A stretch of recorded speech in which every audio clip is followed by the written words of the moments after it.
Dan, tell me this. Did the Jets have, first of all, I'm excited we're talking about the Jets because I feel like we talk about every other team a million times and we haven't talked about the Jets at all, and Aaron Rodgers is coming back. Did they have the pieces to go all the way? Absolutely. If they are those pieces there on December and January.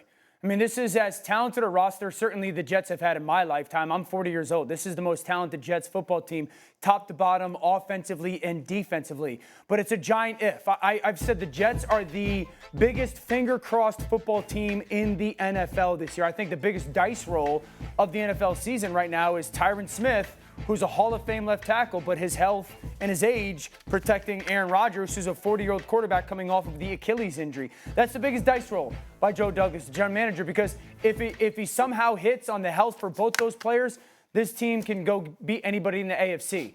And if it doesn't, you're talking about massive issues from top to bottom in that organization. And I think you're talking about the offensive line. If they stay healthy, that's going to be a good offensive line. Great.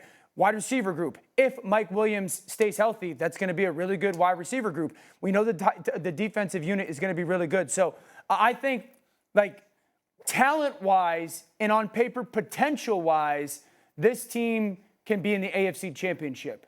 But you are going to have to answer that question, or we will have that question hanging over basically till the end of the season, because you'll never know, given the injury history and the age of many of those pivotal players.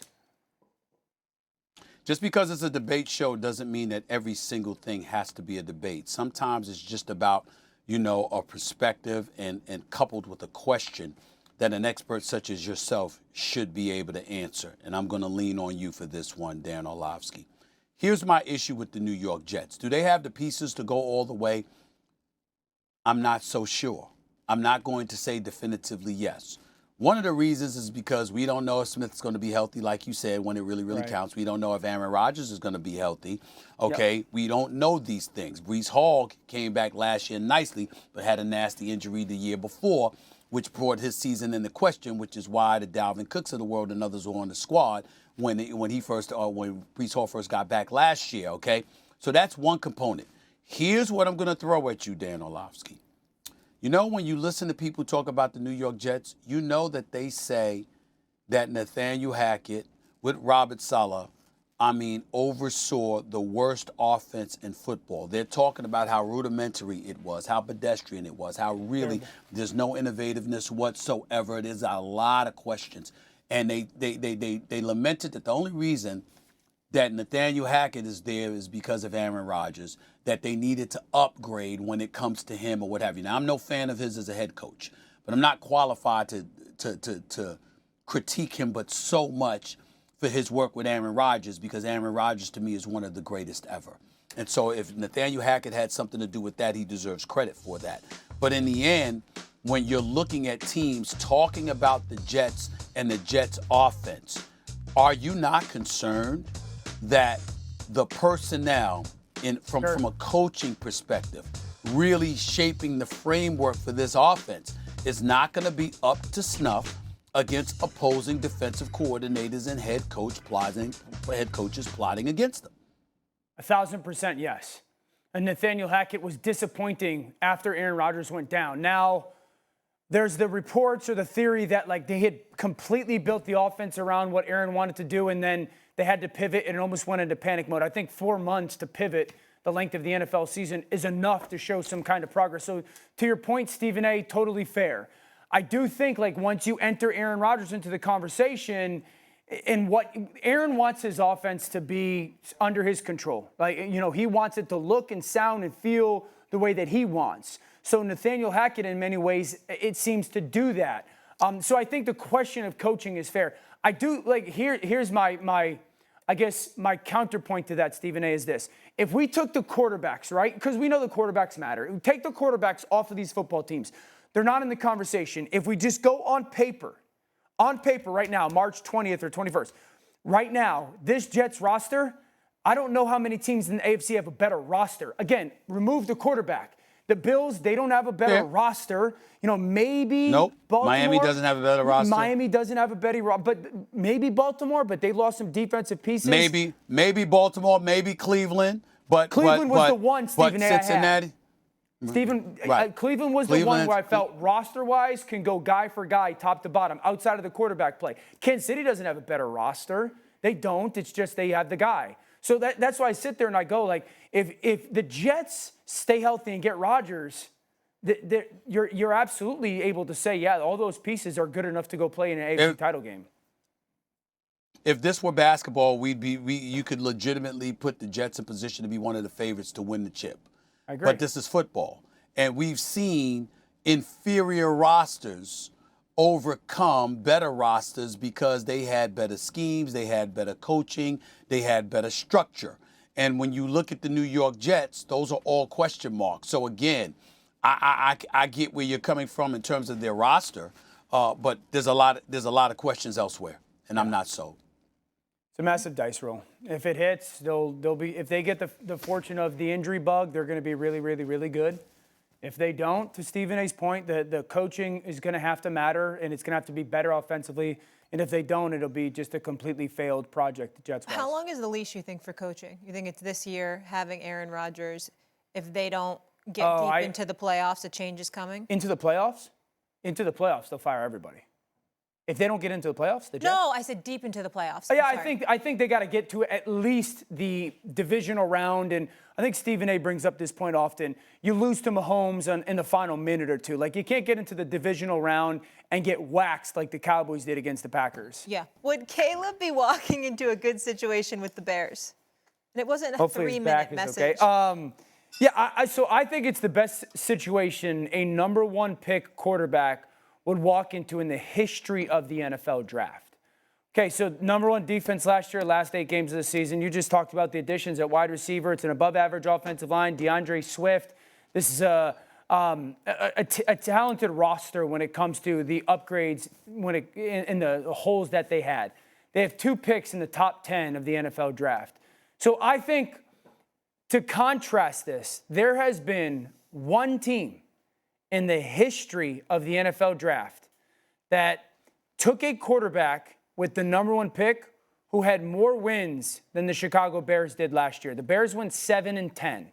The only team to take a quarterback at number one who had more wins than 7 in the season was, I believe, the 1989 Colts, who in 1990 took Jeff George. Now, they had 2 picks that draft in the top 80. The Bears have 2 in the top 10. This is a tremendous situation for any quarterback to walk into. Stephen A. Molly, I think it's such a good situation. Obviously, Caleb is so talented. I think there's 2 reasons it could possibly fail. One, Caleb is unwilling to play some boring football at times because he's such a tremendously physically talented player. Or 2, his personality doesn't mesh in the NFL.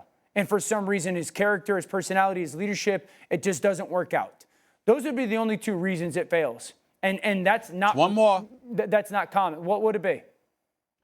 There's one more. I don't know why. See, I look like the bad guy when I bring this up. I look like I'm Say just hello reaching. To Like, the listen. bad guy. I've said this. I've said that. Please, Molly, don't ruin the show by singing. Here's the deal, y'all, and it's very, very important. Here's the deal, Dio.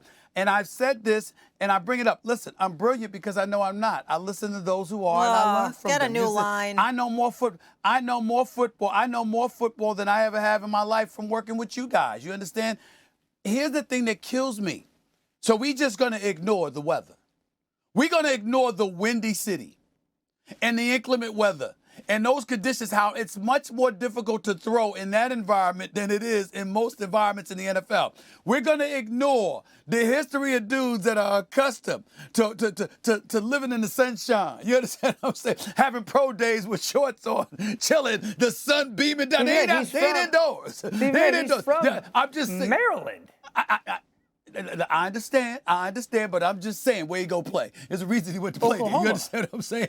There's a reason. Listen, he went to Oklahoma, and then after that he went to USC. We get all that. You understand? I'm just saying to you, for me, Dan, I look at stuff like that because, like, when I looked at Miami, I said Miami. The only reason I'm giving them a chance is because earlier in the season they had a chance to get home field advantage. The second they slip, I said, they're done. They ain't going on the road in inclement weather in January and winning. This is what they do. And so in Chicago, you're going to run the football just as much as you're going to throw it. You're not going to air it out. We see they've got Keenan Allen. We see they got DJ Moore. Obviously, I'm looking at this squad right now. They've got some DeAndre Swift is there now as well. I like what I'm seeing. I get that. It's a good situation. But I'm looking at him, and I'm saying to myself, yeah, I wish he was in a different locale more than anything. Personnel-wise, Dan, I get you. I'm feeling you. I got it. No disagreement. So you don't think? Do you think it's like an arm strength thing in the cold, or do you think no? Just because he played in LA for 2 years.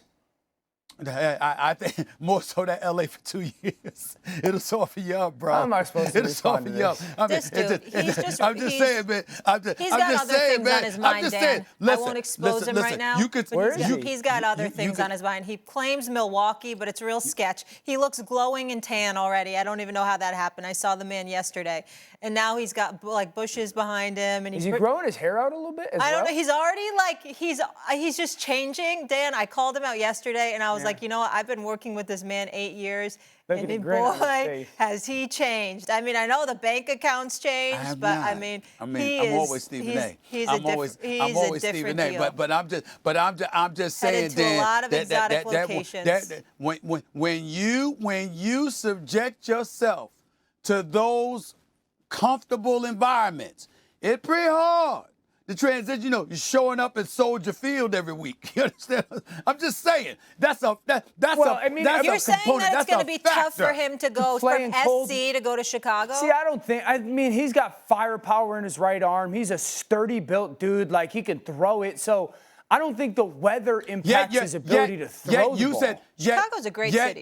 You said that win, it's a tremendous city. Just don't go there between November and April. But outside of that, it's a marvelous city. But the point is, Dan, I didn't hear you. I did not hear you say that you would take him number one. You talking all of that, but you talking about taking Jaden Daniels number one. I haven't wavered from that. Out of LSU. But just because I wouldn't take him number one doesn't mean he's not unbelievably talented, doesn't mean that I'm not a fan of his game. I think the young man is an unbelievable talent. I think Jaden Daniels is going to be better. That's why I would take Jaden. But I don't have reservations of, like, you could make the case. I believe Jaden Daniels is from Cali and then played at Arizona State and then at LSU. You could make the case for Jaden being a little bit more weather conscious than you can Caleb, I believe.